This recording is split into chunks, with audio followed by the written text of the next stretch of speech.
11, 10, 9, 8, 7, 6, 5, 4, 3, 2. What a fight! I think Guerrero won it. Juan, the Hispanic causing panic, Lascano.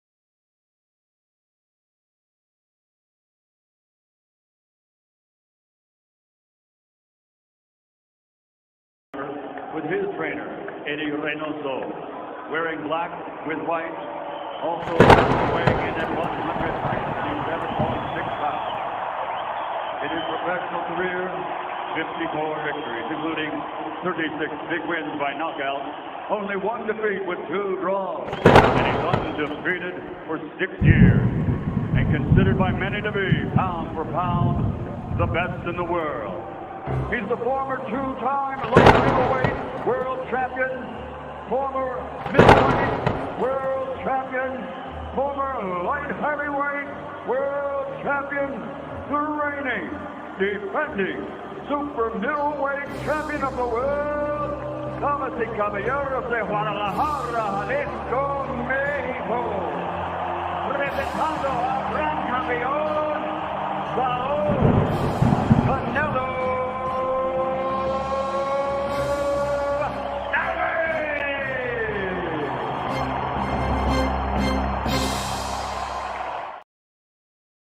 Yo, what's going on, everybody? DStyleBoxing here. Let's go ahead and get this one started.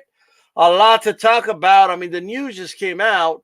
Boxing Scenes reporting, all reputable websites, old media, by the way, is reporting.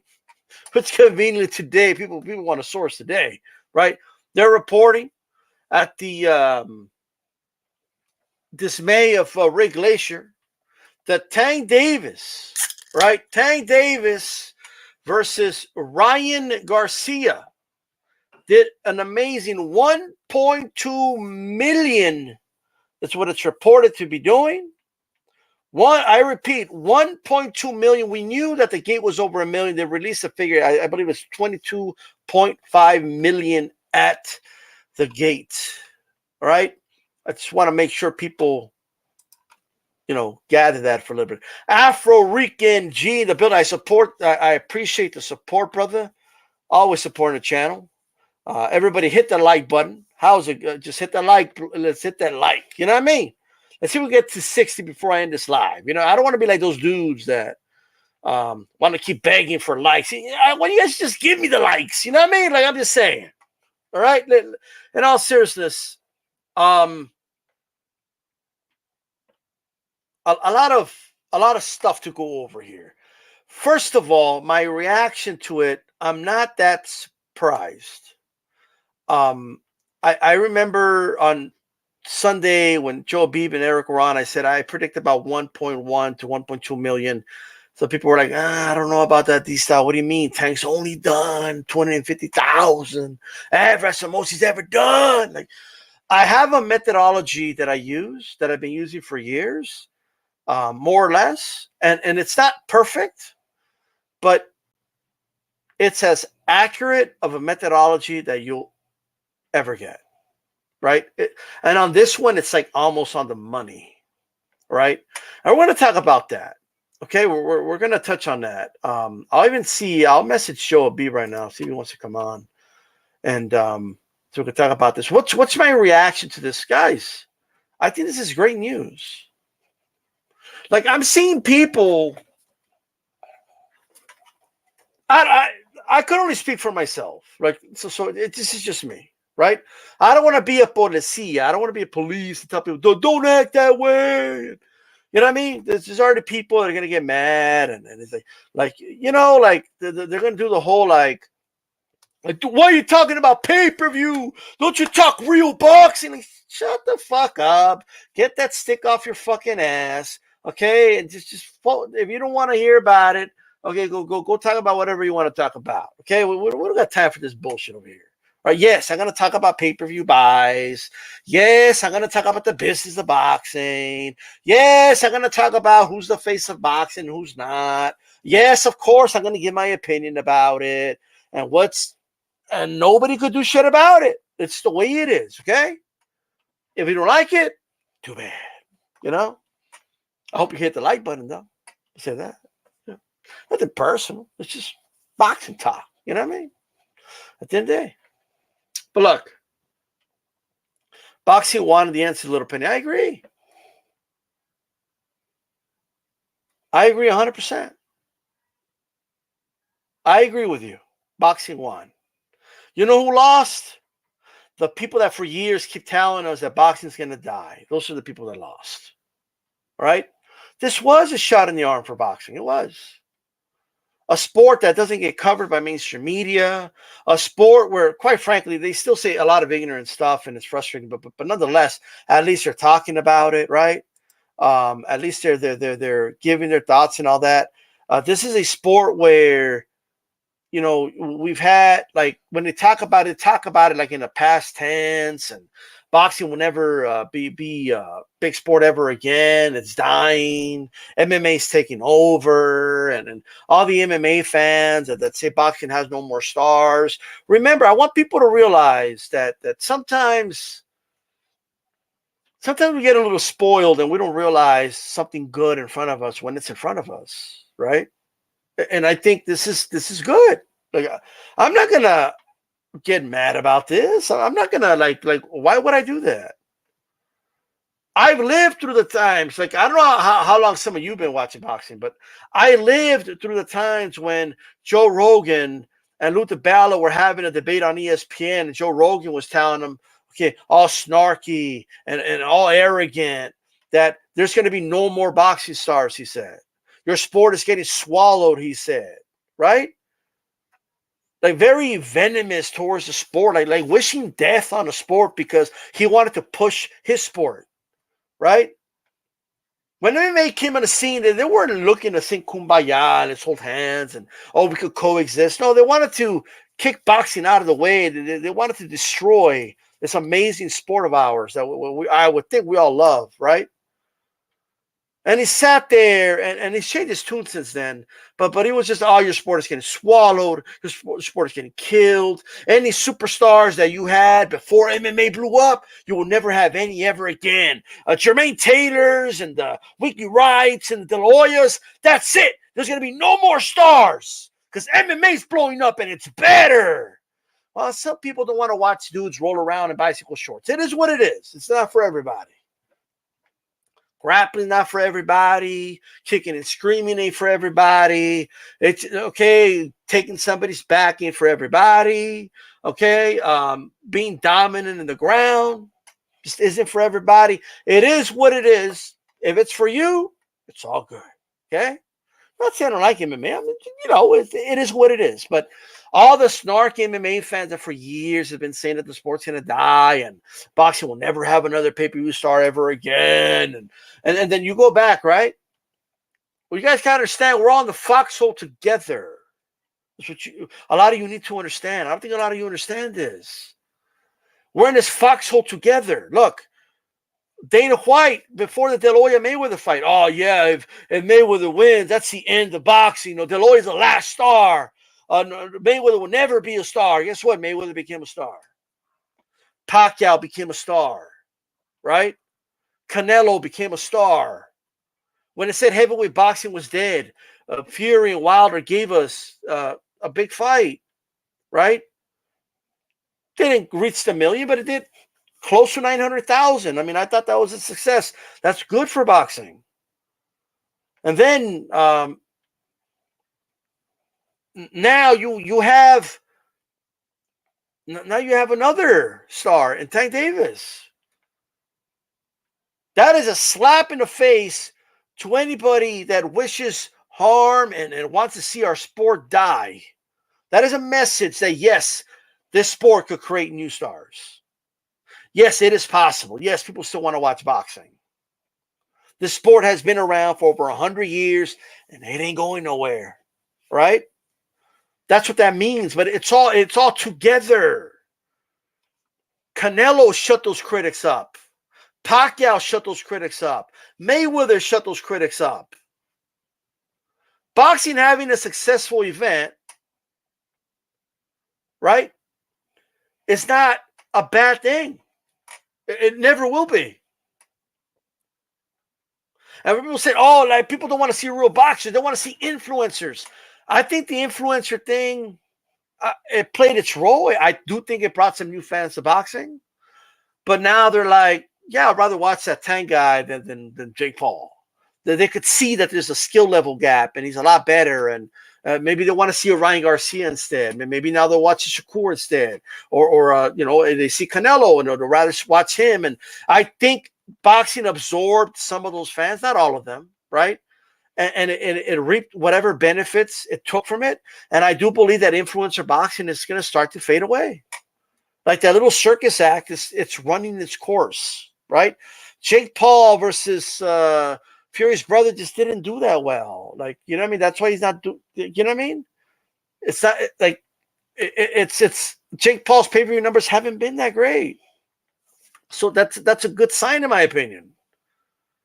So I believe that this, like, I am not, one thing you will never call me is a hater. I'm not going to hate on anybody. And I don't believe that subtracting from others, right, makes you better. I'm seeing a lot of very petty reactions to the news of 1.2 million. I see a lot of petty reactions all over Twitter. I can't speak for YouTube, but Twitter is more interactive, so I'm able to see people, right? I am seeing a lot of petty reactions. I am seeing people that are coming out, they're like, oh, yeah, you know what? What's up? Canelo ain't shit. Yeah, Tank took over. Like, okay, what? That's your reaction? Like the first guy you thought about was Canelo? Why are you thinking about Canelo? Like, well, why is Canelo like, okay, fine, right? You can think about whatever you want, but that's a reaction I'm seeing. And then I'm also seeing people acting like this is fake. Oh, this isn't true. This can't possibly be true. Rick Glacier told me it's not true. There ain't no way Tank Davis could have sold one, but that's impossible that Tank Davis and Garcia sold 1.2 million. That's not possible. I don't believe it. He only did 200,000 before. How the hell is he doing $1 million now? Something not adding up. That's petty too. It's petty. It's petty as fuck. Stop being petty.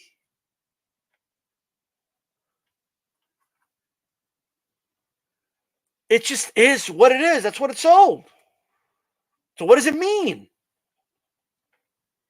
What do we do with this newfound information moving forward? And I'm going to talk about my methodology. I'm going to give it away. Right? Let me see. I don't know if it'll be available or not. But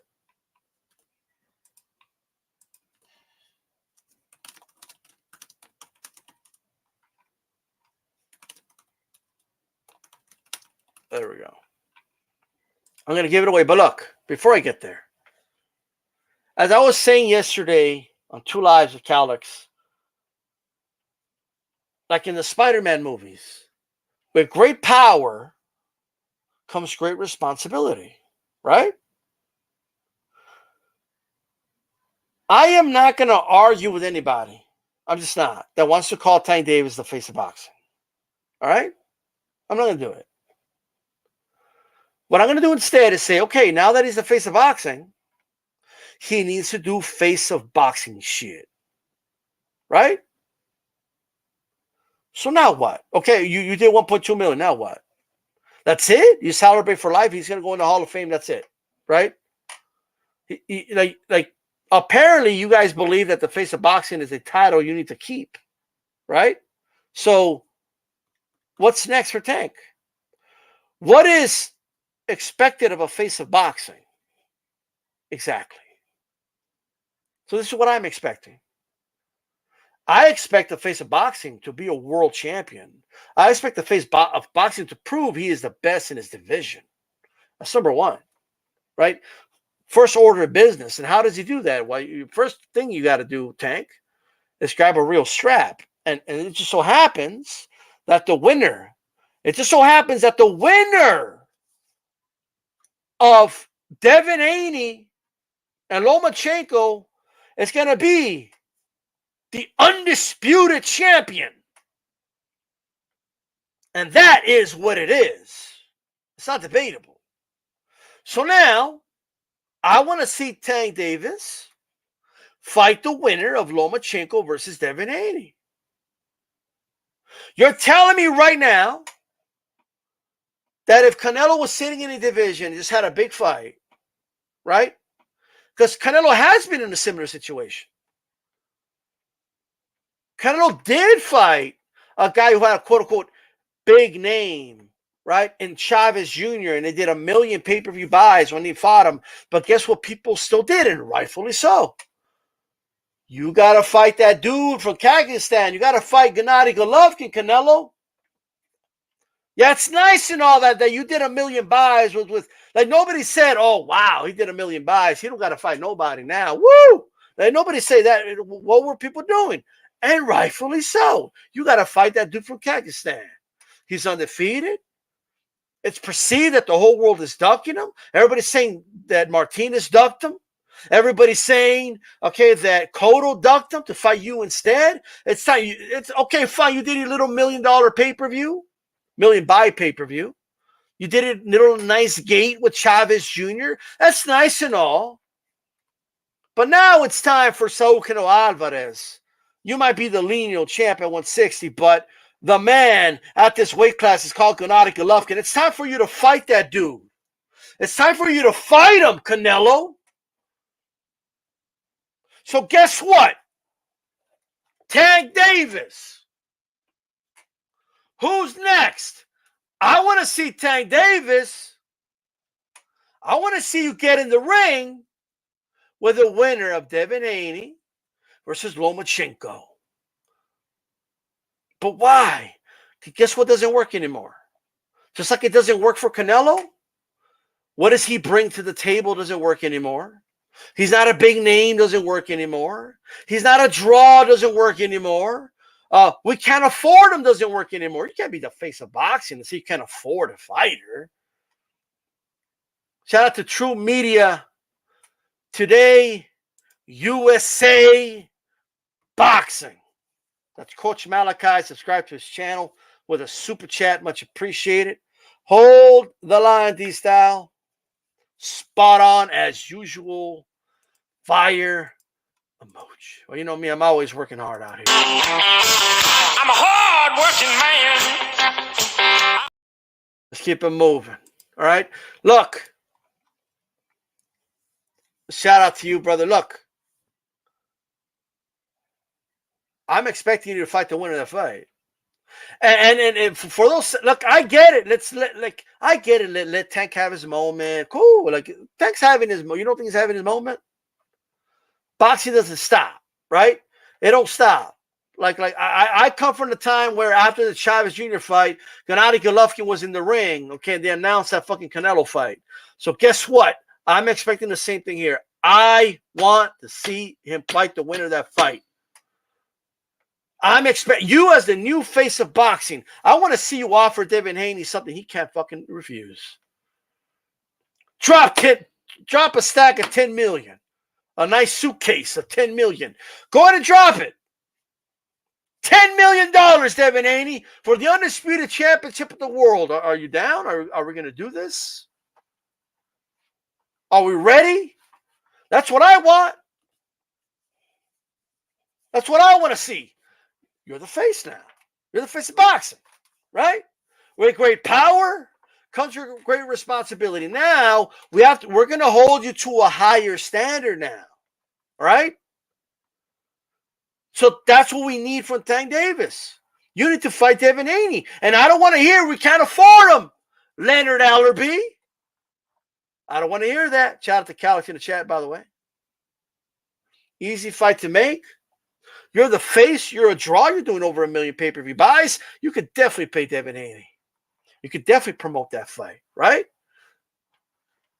You got Showtime, the Showtime machine behind you. Devin Haney will be a free agent. And if you don't want to pay Devin Haney, maybe you could allow Bob to co-promote it. He could pay Devin Haney. He could be the lead in the event. There's many ways to go about it, man. Or maybe Tank Davis go to ESPN.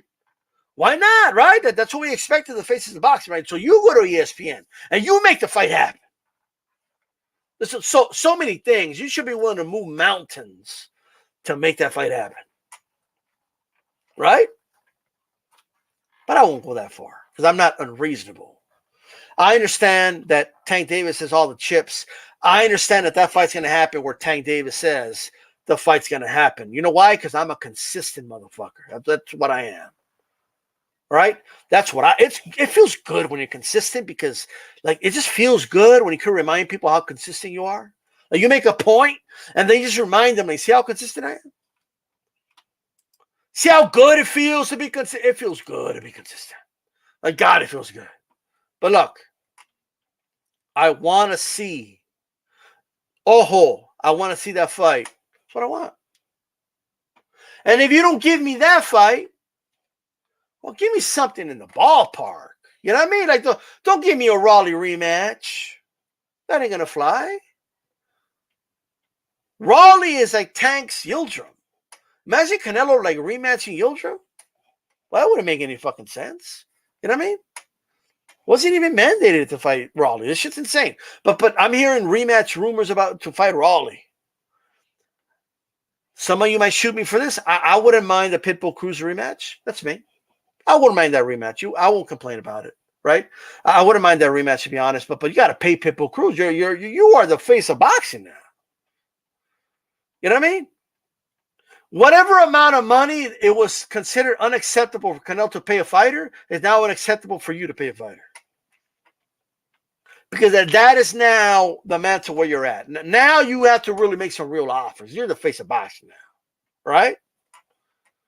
Or you're one of the faces of boxing. That's where you are. So that's what I'm expecting. I'm going to take full advantage of this great success of this event. I'm going to take full advantage of people calling him the face of boxing. Call whatever you want. As long as I get what I fucking want, I don't give a shit what you call him. You can call him the Ayatollah of rock and roll. Okay, you could call him the Ayatollah. You call him the king of boxing. You can call him the emperor of boxing. You can call him the ruler of boxing. I don't give a shit what you call him. You call him the face of boxing. You call him the full body of boxing. You call him whatever the fuck you want to call. I don't give a shit. If it gets me the winner of Haney Loma against Tank, and if that fight does 2 million pay-per-views, I don't give a shit. Like, I'm all in.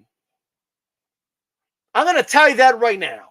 Everybody's going about this the wrong fucking way.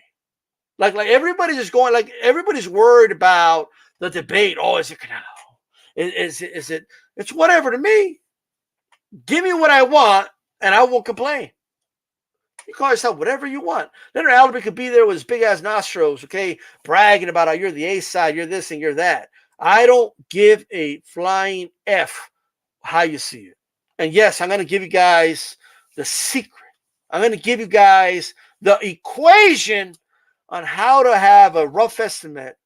And it's as close as it gets. It's the best methodology in predicting these pay-per-views. I'm just going to tell you right now. So you want to stay tuned for that. I'm going to give you the secret. Right?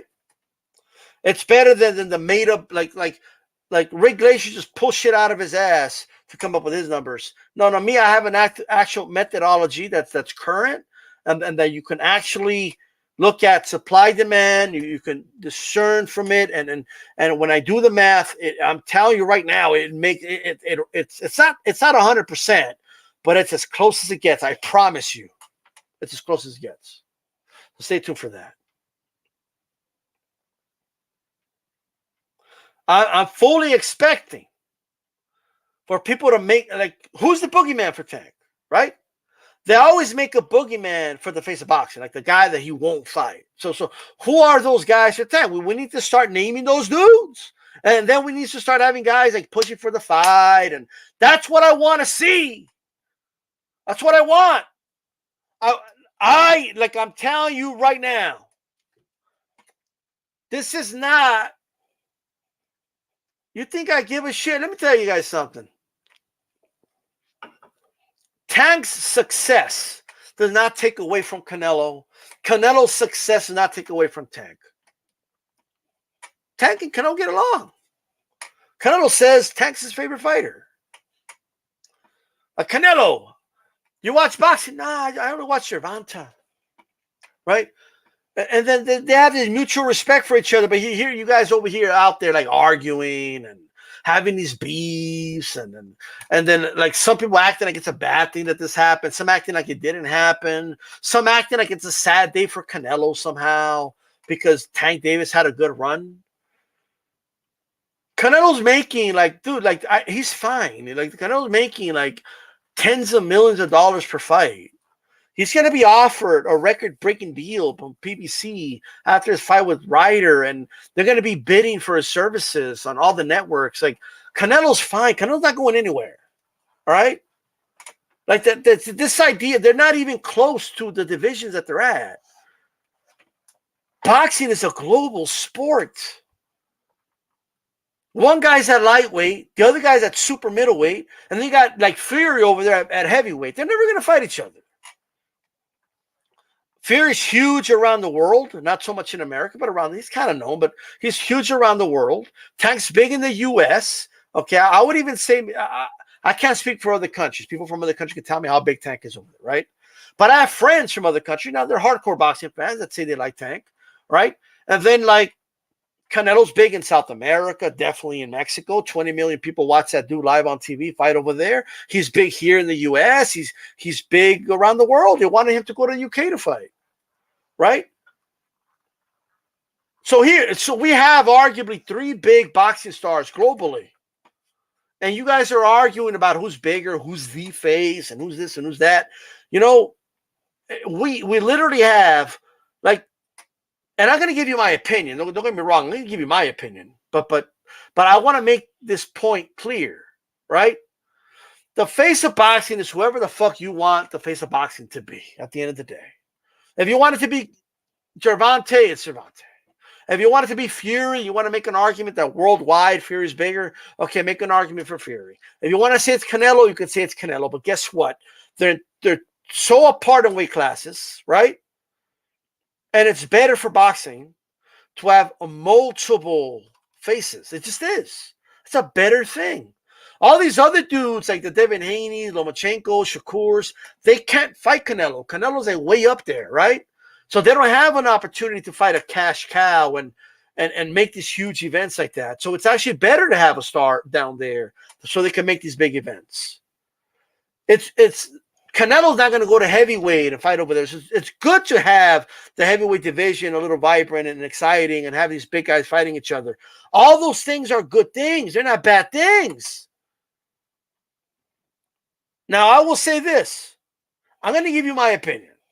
Now, I believe that I have a very ironclad, straightforward reason why I believe Canelo is the face of boxing, right?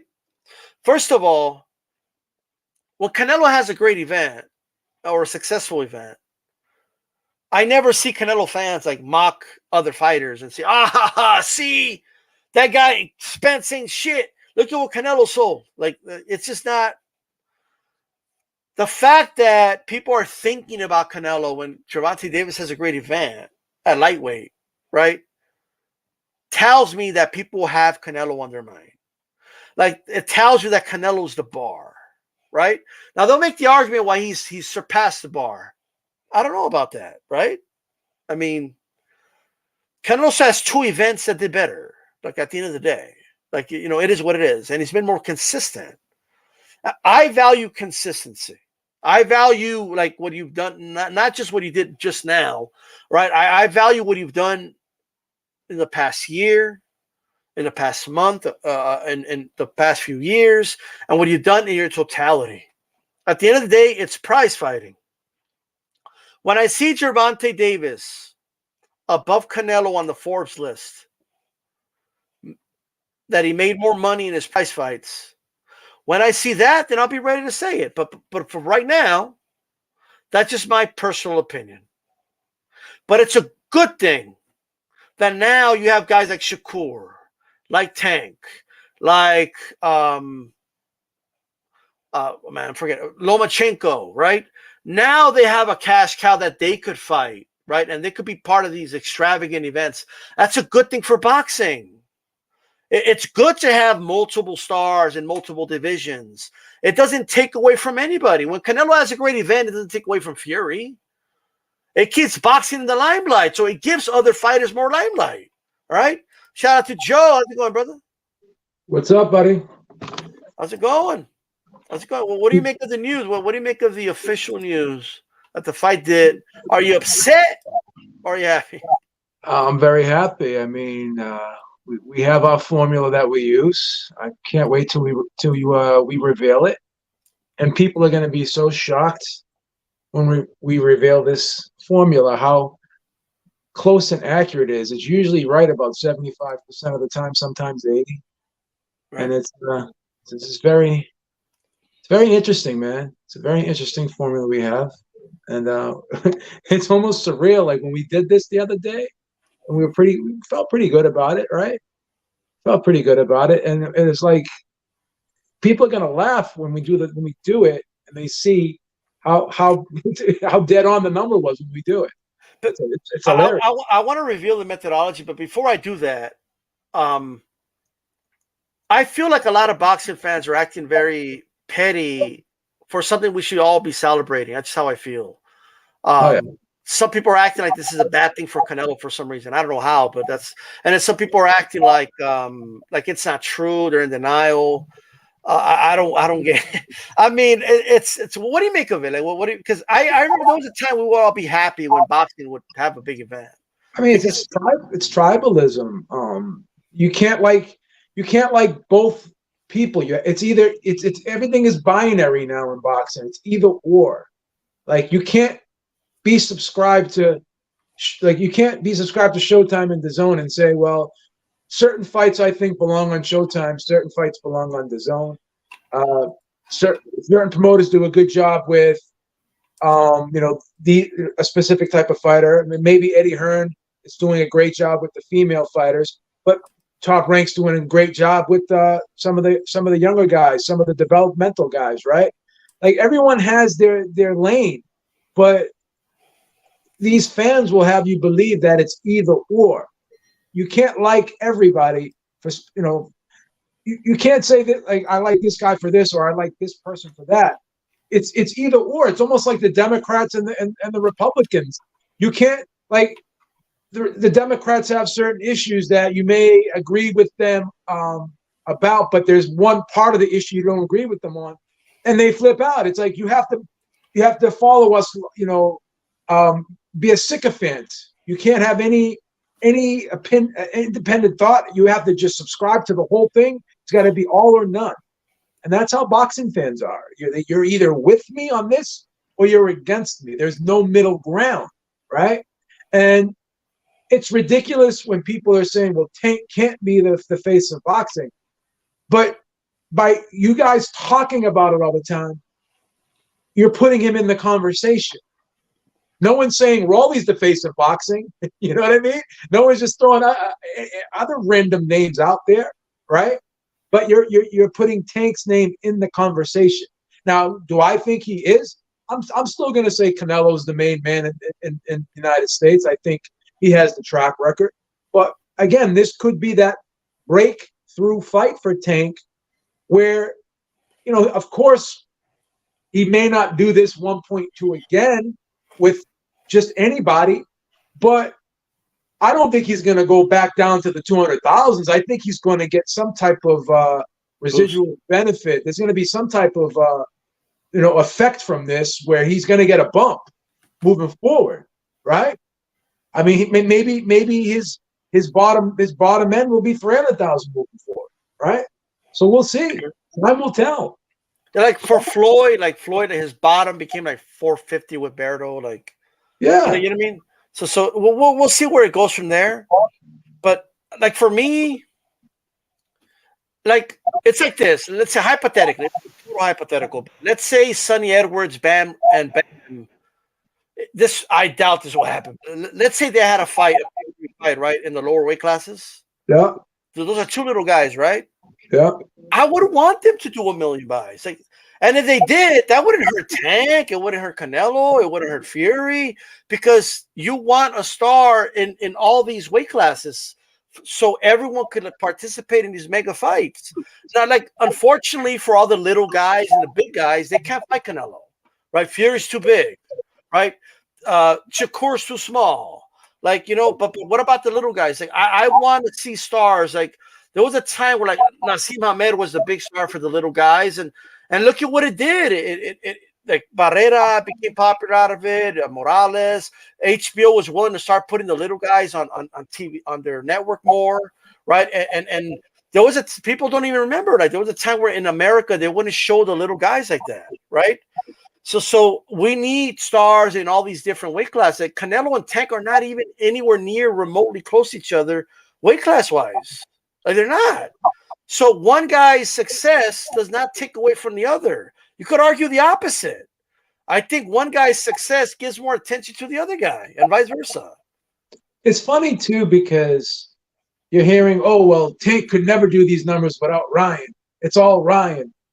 But how many times has Ryan been on pay-per-view? Can't we just say that they both needed each other? Can't we just say that, synergistically this just works?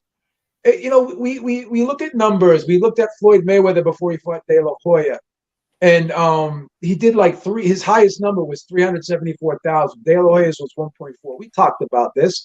So judging by each other's past, then they should have done like 1.6, right? They did 800,000 more than that, right? So again, it's not what one guy does. Sometimes two guys together just work. People want to see it, right? So stop. Oh, this guy did like that's not how the metrics work. Well, it's like this. Like Canelo needed Golovkin to do over 1 million, and people are not going to want to hear this. But he needed Chavez Jr. to do over 1 million because he wasn't able to do it with Cotto and he wasn't able to do it with Plant, right? So he needed Chavez. Like, it is what it is. People like you get that bump from that one breakout fight. And then there's a residual effect from the breakout fight. But again, there's not one person that can just fight anybody. Like, if you put Joshua Franklin on pay-per-view in the UK, that's not doing like 1.5 million buys, right? No.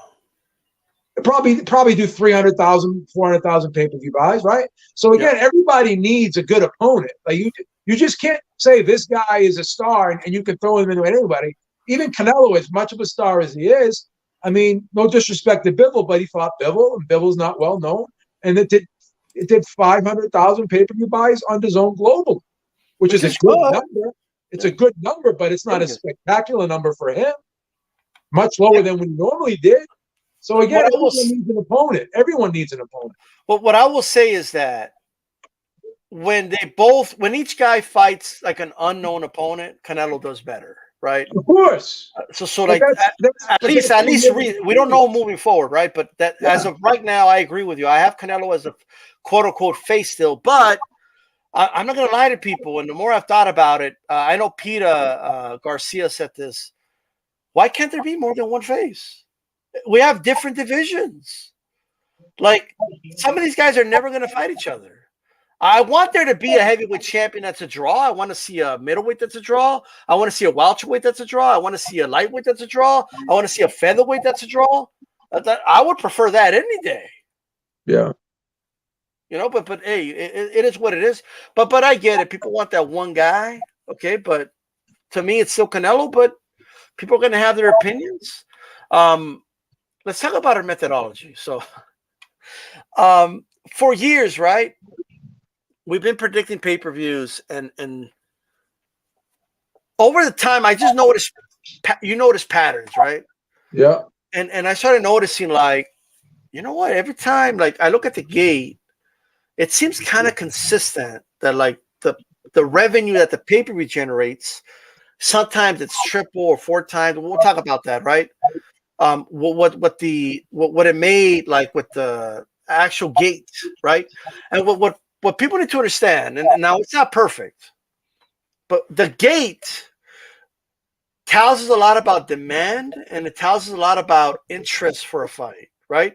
Like, I remember, like, when Plan Benavides tickets went on sale, and it did pretty good, Plan Benavides, but a week later, Ryan and Tank's fights tickets went out, and they sold out immediately, right?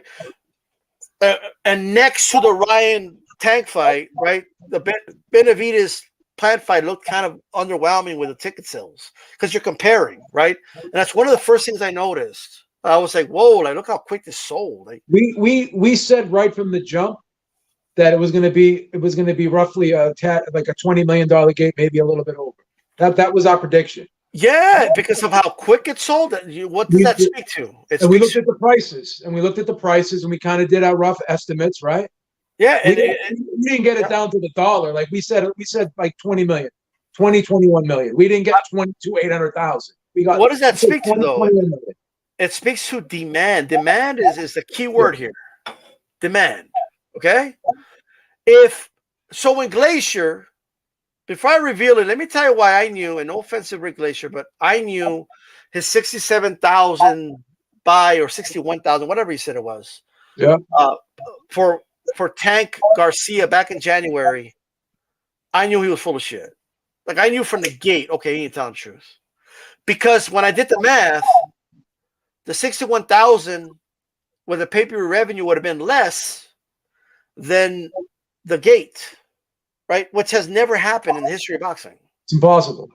In fact, not only is, I want to reveal it in a moment, not only is the revenue for pay-per-view always more than the gate, it's several times more. And it's usually 4.5. It's usually about 4.5. Now, there's outliers, right? Like Pacquiao Mayweather's an outlier. That one, it kind of went off the scale, kind of, right? Yeah, because those tickets were like, they were selling them for like $10,000. Yeah, yes, exactly. Yeah. But you still look at it, right? And you look at the pay-per-view, the gate, you can still kind of see that there's a pattern, right? Yeah. And I've always said, look, it's not a coincidence. You could almost create an algorithm with this. I always use the Canelo Gennady Golovkin fight because they fought 3 times, right? And there's a pattern. The first fight, 27 million at the gate. It did 1.3. What was it? 1.3. Yeah, 1.3 million. The second fight did 1.1 million, something like that. And it did about 24 million at the gate. So you start noticing a drop there, right? The third fight, it did about, I believe it was 20 million or 21 million, and it did less than the other ones, right? Yeah. And there's still question marks on that one, but nonetheless, let's say it did 700,000, whatever. There was a drop off, right? So let's just go for it. Fuck it. I got the calculator in front of me right here.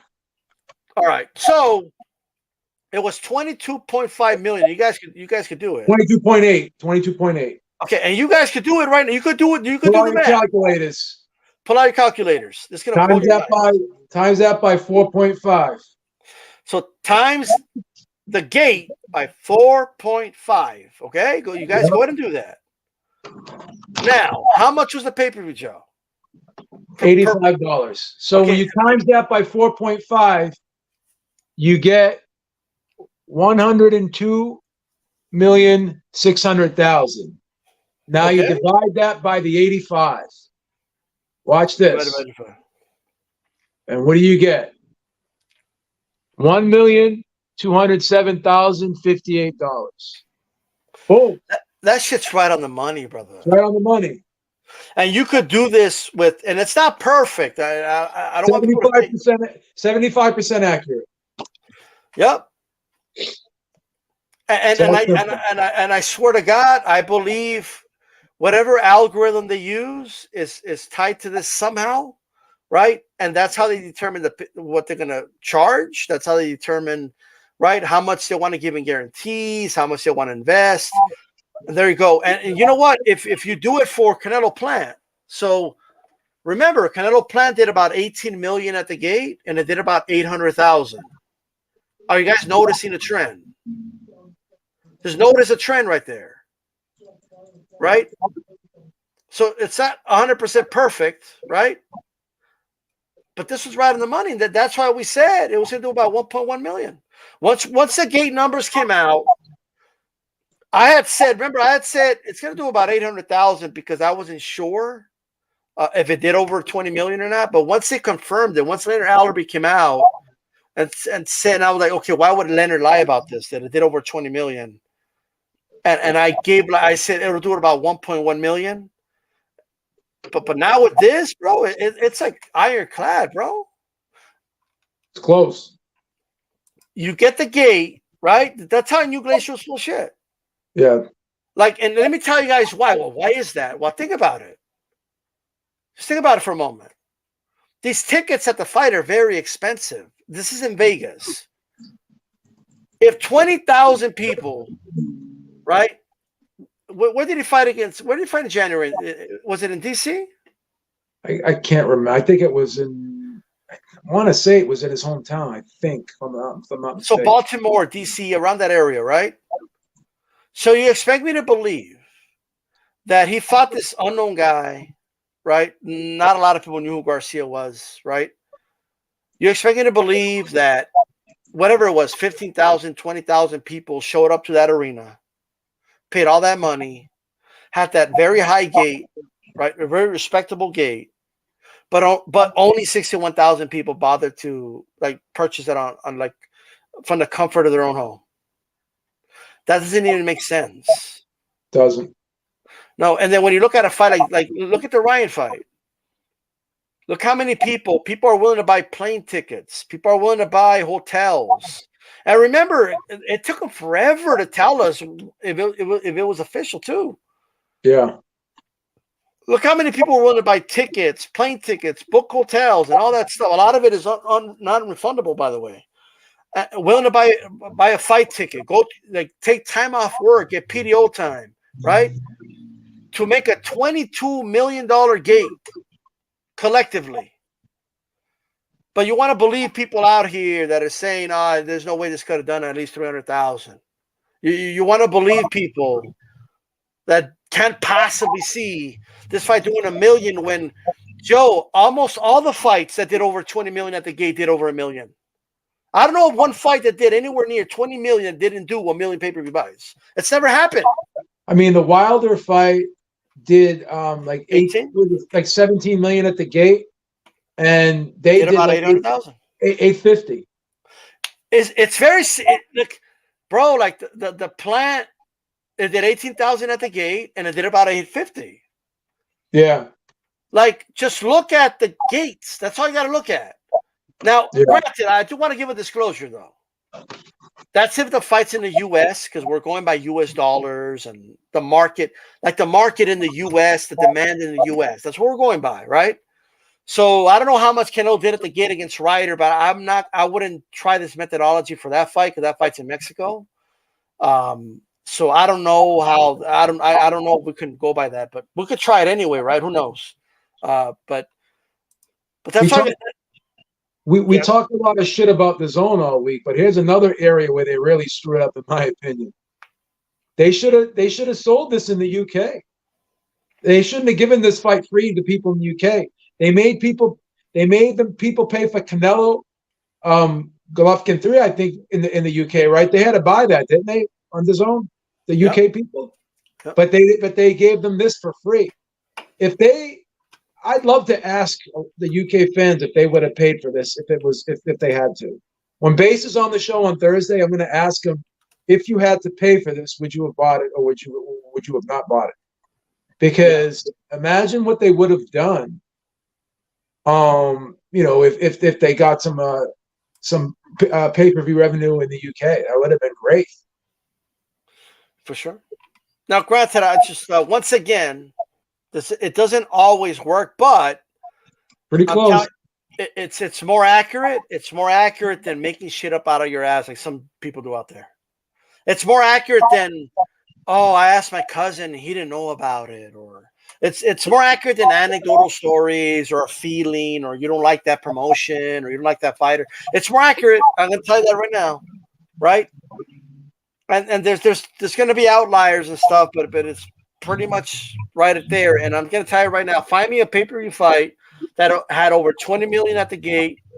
Find me it that didn't do at least over 1 million buys. Because if you're gonna believe Glacier, then you're gonna believe that this fight did over 20 million at the gate and didn't reach 1 million.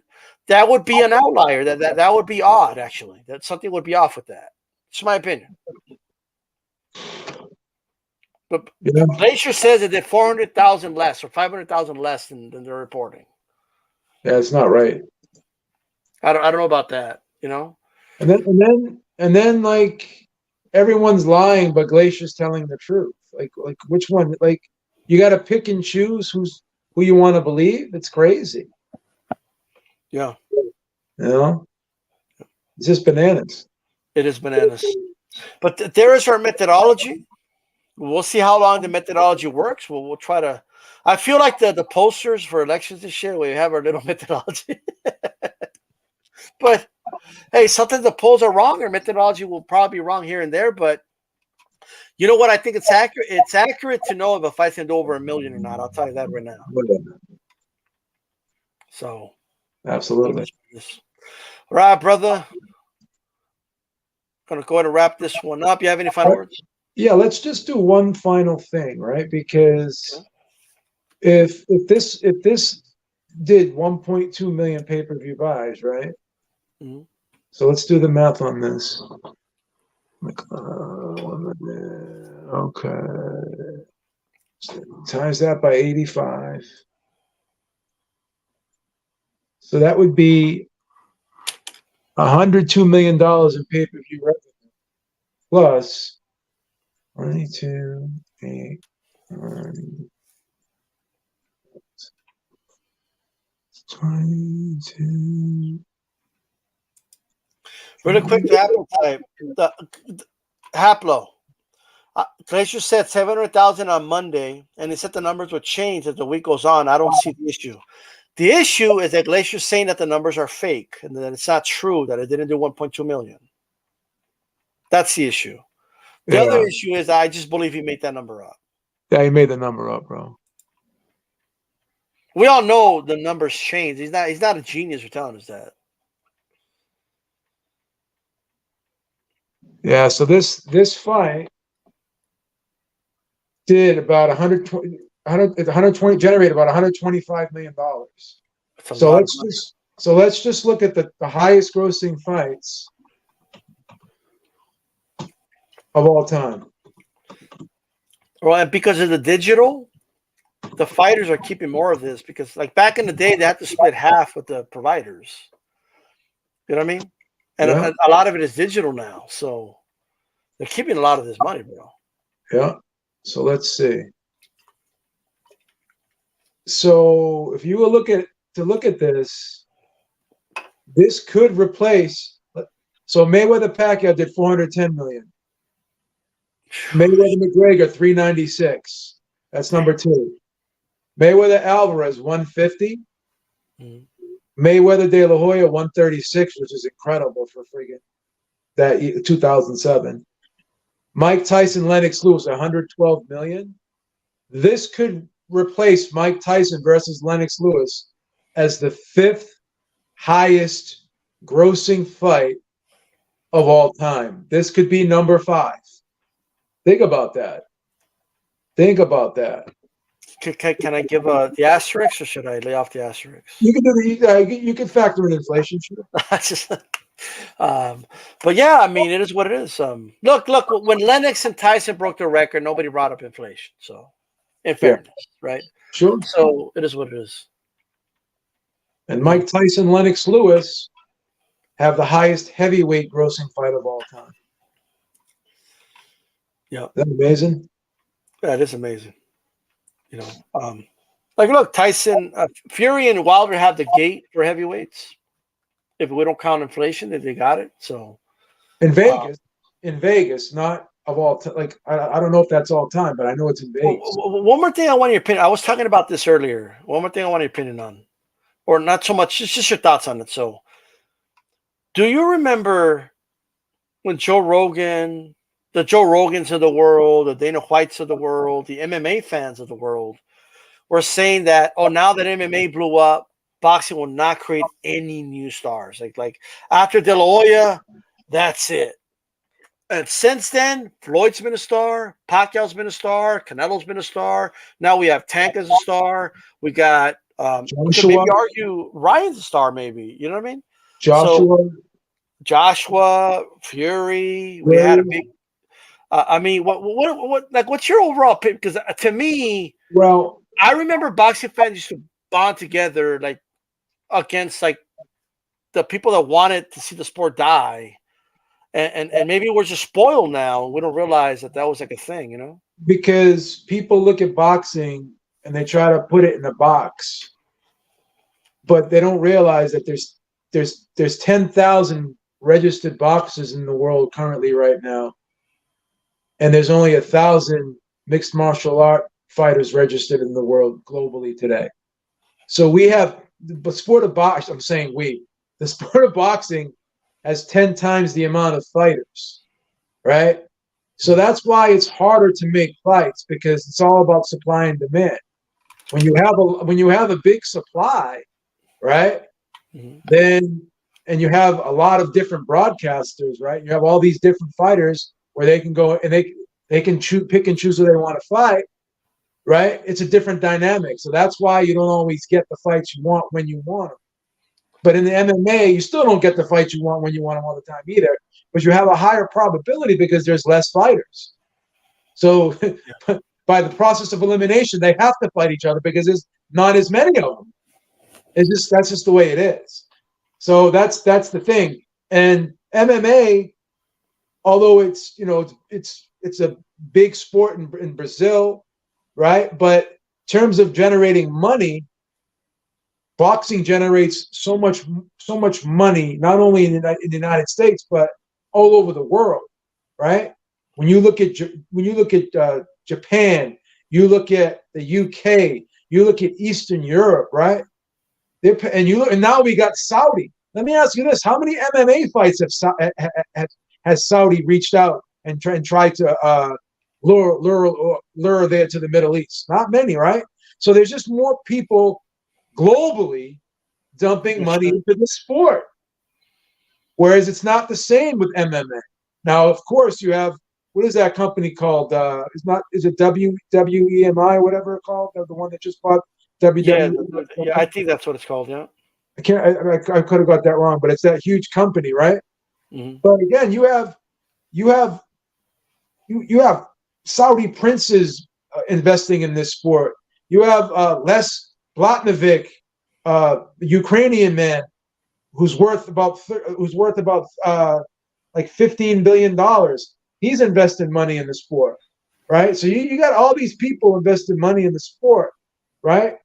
And you got ESPN, who's owned by Disney, and you got Showtime, who's owned by Paramount Global, worth tens of billions of dollars. So there's a lot of money to go around right now. A lot of money. ESPN is investing in the UFC, right? But outside of that one network, mm-hmm. What other network do we have? I know Showtime has what is it, Bellator or whatever, but which is much smaller. But in boxing, you have Matchroom, you have Top Rank, you have Golden Boy, and you have the PBC, you have the Saudis, you have Boxer, you have all these promoters and all these different platforms. Like, can you watch MMA fights from across the pond in other countries? Are those being broadcast to you? No. If you're a boxing fan, you can watch fights in Germany, you can watch fights in Saudi, you can watch fights in the UK, you're going to be able to watch Katie Taylor in Ireland, which is also the UK. You're going to be watching Canelo in Mexico, next week, right? So this is different. Like if you're a boxing fan, you're watching fights from all over the world. If you're an MMA fan, you're basically watching fights generally in America. I know sometimes they go to the UK, but for the most part, these fights in UFC, I know they've gone global a little bit, but they have not gone global to the extent of boxing. You see, we're able to watch more international shows as a boxing fan than they are as an MMA fan. So that's the difference. Makes all the sense in the world. Right? Brother, we're gonna go ahead and wrap this one up. All right, man. I'll catch you later. All right. That'd be good. Shout out to Joe Habib. A lot to kind of unpack with that one right there. There's a lot to say about that, but I'll say this. Yes, Sunico, it is global, like it is, but I think the point does stand about there's more participants in the sport of boxing. And I think the point of that is that there's more competition. I think that's the point.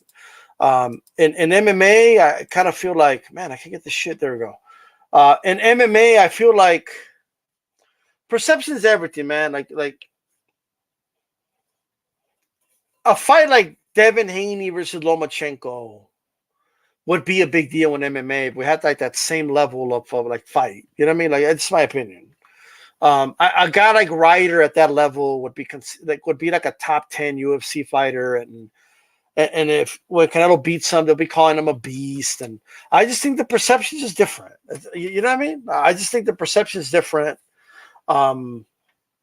Yes, they do make the fights happen more often, but not all the time. Like we're not getting Ngannou versus what's his name? What's his name? Bones Jones. There we go. Like we're not getting that fight. Like, you know what I mean? Like, yes, you could argue we get it more often in UFC, like the best fighting the best, of course. But it's not as often as people think. I don't know. I think perception is a very powerful thing. Okay. I don't agree with that Lennox was best. That Ryder would have been in the UFC. I don't agree with that. I think that's part of the problem with the perception, right? How good was it was Cowboy Cerrone really that good? Cowboy Cerrone was in the UFC. I don't think he was that good. I think he was a Ryder level type fighter, like for that sport, right? My opinion. Like who? Like, let's say 168 was a weight class. Let's just take the fighters, right? Give me the 30 fighters that would be above Ryder. Like name them to me. I want to know who they are. Where they would have to cut Ryder. Because they have about 30 dudes per weight class, right? So I want to know, like, who are the 30 dudes that will go above Ryder that you would have to cut Ryder? I want to know who they are. Like, I want to know who they are. Like, this is the power of perception, right? Where, like, this is why, like, Conor McGregor fought Cowboy Cerrone, who was coming off like 3 straight losses or whatever, right? One of them by knockout, just the one right before that. And you had guys like Teddy Atlas like praising the dude to the moon for the win. And I'm thinking to myself, if a boxer fought a dude that was 0-3 in last 3 fights, they'll be shredding that dude. They'll be shredding. That's the truth. Now, does MMA have the perception? 100%. He would have been good in Bellator. But who are the 32? Like, I just want to know who they are, though. You know what I mean?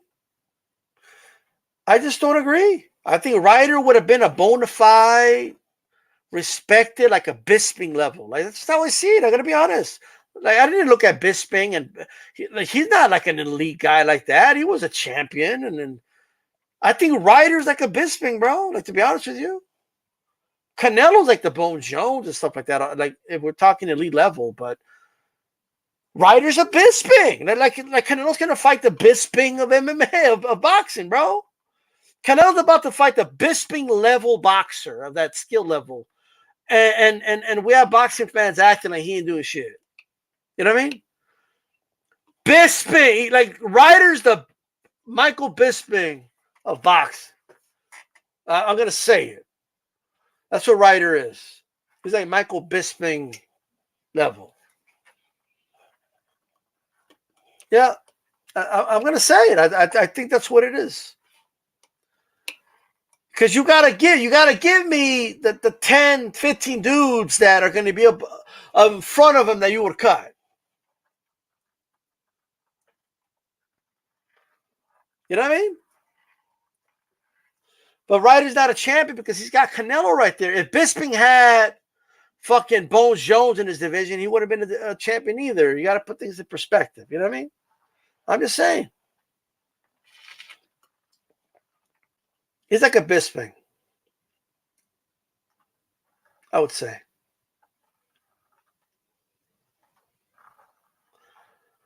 I don't know. I think like a Rocky Fielding is like a Bellator level guy, in my opinion.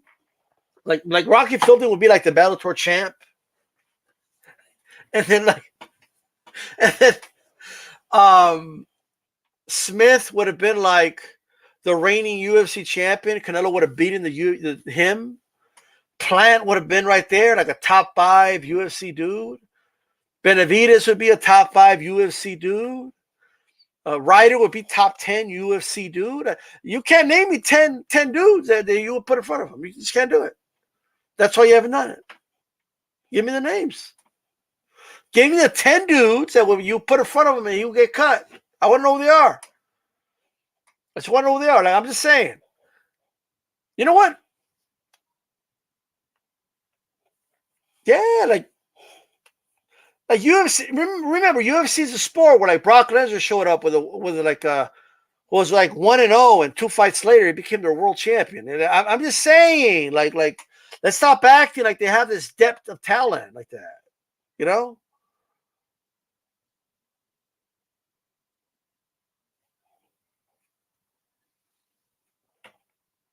I don't know who Rosas, the Mexican team. I don't know who that is. I'll check them out. You know what I mean? I want the 10 names that would be in front of Ryder that would result to Ryder being cut from the UFC. I want 10 names. Okay, Lennox was best, but then you have UFC guys in the same boat. Like Cowboy Cerrone that always choked the big one. Like, it is what it is. Cowboy Cerrone was always in the UFC. And he's a UFC Hall of Fame. They're going to put him in the Hall of Fame. I'm just saying, like, it is what it is. But what do? They hype those dudes up. They call them beasts, and they look at it from the half glass is seen as full in the UFC. They've won the battle of perception over boxing. Make no mistake about it. I'm not going to argue about that. I'll give you that they do make the fights happen more often than not. They do have the fear of missing out, energy. They have all that, 100%. All I'm saying is that the perception isn't 100%. I'm not saying they're fraudulent or they're not a real fighting company. That's not what I'm saying at all. I'm just saying that in boxing, we shit on guys that the UFC fans praise. Like, that's all I'm saying. A Ryder, like having a fight with a Danny Jacobs, and some people feeling Ryder won. Like, if that was in the UFC, that would have been 2 top 5 dudes. Okay, Jacobs would be like a UFC legend at this point. Just say. So, I'm just saying.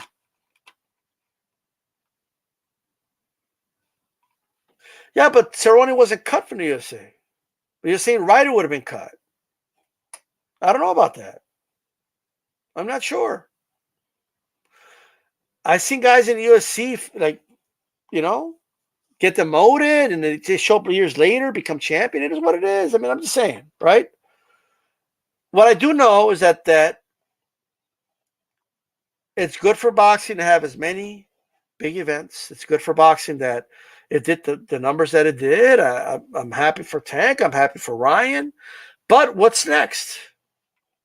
What comes with that? You know what I mean? It's just pop your bottles tonight, everybody. I'm going to give you guys a week. Pop your bottles. Have your celebrations. And then let's talk about who's going to fight next, because the winner, I believe the winner of that fight, Haney Loma, is going to call the dude out, bro. You know what I mean? They're going to call him out. I'm telling you. They're going to call out Tank. What's up, Remy? I appreciate the support, brother. What up? UFC has a lot of hype job fighters. Damn. Jesus Christ. With that said, guys, it's getting late. I got to get rolling. And peace out. All right. I'm going to go ahead and thank you to Remy. I'm a hard-working man. That's right. Okay. I'm going to go ahead and leave everybody with this exit, and I'm out. All right. Peace. 11, 10, 9, 8, 7,